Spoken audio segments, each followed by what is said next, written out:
मैं चित्रा त्रिपाठी, अब से सिर्फ एबीपी न्यूज पर। एबीपी न्यूज आपको रखे आगे। मुंबई में दशहरा पर हुए गोलीकांड की बात करेंगे। मुंबई में एनसीपी अजीत पवार गुट के नेता और महाराष्ट्र सरकार के पूर्व मंत्री बाबा सिद्दीकी की गोली मारकर हत्या कर दी गई। बांद्रा में खेरवाड़ी सिग्नल के पास उनके बेटे जीशान सिद्दीकी के दफ्तर के बाहर उन पर फायरिंग हुई, जहां पर उनकी मौत हो गई। बाबा सिद्दीकी शनिवार रात करीब 9:30 बजे ऑफिस से निकले थे, तभी उन पर यह हमला हुआ। पुलिस के मुताबिक हमलावरों के पास 9.9 mm की एडवांस पिस्टल थी। पुलिस ने हत्या के आरोप में 2 संदिग्ध आरोपियों को गिरफ्तार किया है। एक आरोपी की तलाश अभी भी जारी है। कुल 3 शूटर आए थे। बाबा सिद्दीकी को 15 दिन पहले जान से मारने की धमकी भी मिली थी। केस क्राइम ब्रांच को सौंप दिया गया है। तो बाबा सिद्दीकी की गोली मारकर हत्या की गई। 2 शूटर गिरफ्तार किए जा चुके हैं। देखिए 9:30 बजे के करीब ये घटना यहाँ पर हुई है। उसके बाद श्री बाबा सिद्दीकी को लीलावती हॉस्पिटल में एडमिट कराया गया है। 2 संदिग्ध लोग हैं जिसे हमने ताबे में लिया है और इसका आगे इन्वेस्टिगेशन क्राइम ब्रांच मुंबई कर रही है।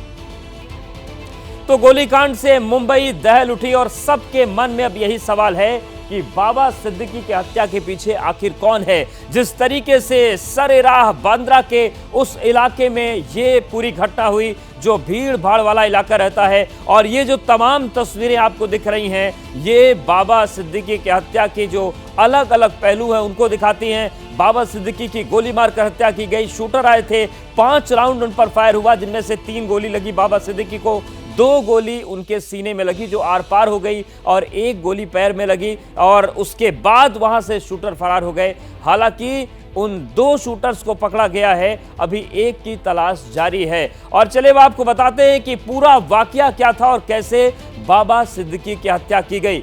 ये देखिए, ये पूरी तस्वीर बन रही है। रात को 9 बजे बाबा सिद्दीकी और उनके बेटे जीशान अपने दफ्तर में मौजूद थे 9 बजे तक। उसके बाद रात 9:30 बजे अचानक जीशान सिद्दीकी को एक फोन आया और जीशान वहां से चले गए।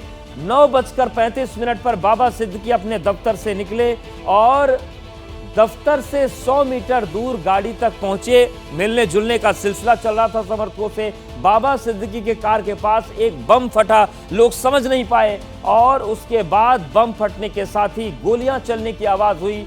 और फिर उसके बाद जब लोगों को समझ में आया, तब तक बाबा सिद्दीकी खून से लथपथ मिले। हालांकि फौरन उन्हें अस्पताल ले जाया गया। सीने में गोली उनको लगी, 3 गोली लगी थी उनको, और इसके अलावा 3 में से 2 आरोपी गिरफ्तार किए जा चुके हैं। 2 शूटर्स को पुलिस ने पकड़ लिया, लेकिन एक की तलाश जारी है।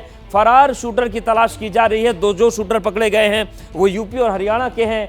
9 mm पिस्टल का इस्तेमाल किया गया है बाबा सिद्दीकी की हत्या के लिए। तो ये पूरी कहानी है बाबा सिद्दीकी की हत्या के पीछे। तो अपने दफ्तर से बाहर निकले थे, एक बम फोड़ा गया। लोगों को लगा कि दुर्गा पूजा के बाद जो विसर्जन हो रहा है वहां पर पटाखे बज रहे होंगे, लेकिन अचानक से ये बम फटा, वहां पर धुआं फैल गया, लोगों को देखने में दिक्कत होने लगी। और जब तक तस्वीर साफ हुई तब तक 3 गोलियां बाबा सिद्दीकी को मारी जा चुकी थी और खून से वो लथपथ थे। उनको अस्पताल ले जाया गया।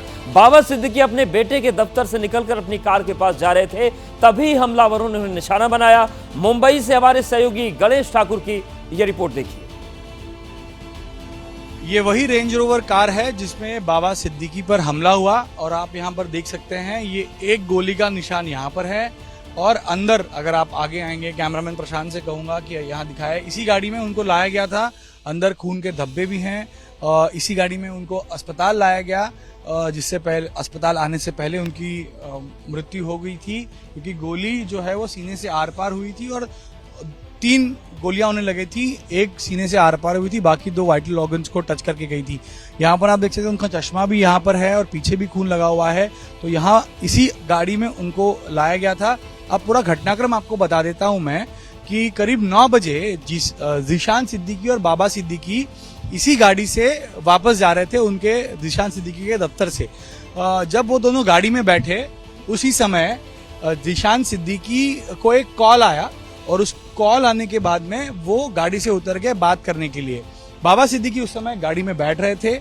अमूमन जब वो उनके कार्यालय से निकलते थे तो तमाम कार्यकर्ता उनके साथ में रहते थे, उनसे बातचीत करते थे। तो उसी सिलसिले को वो आगे ले गए आज भी, और आज भी जाते समय कार्यकर्ताओं से बात कर रहे थे।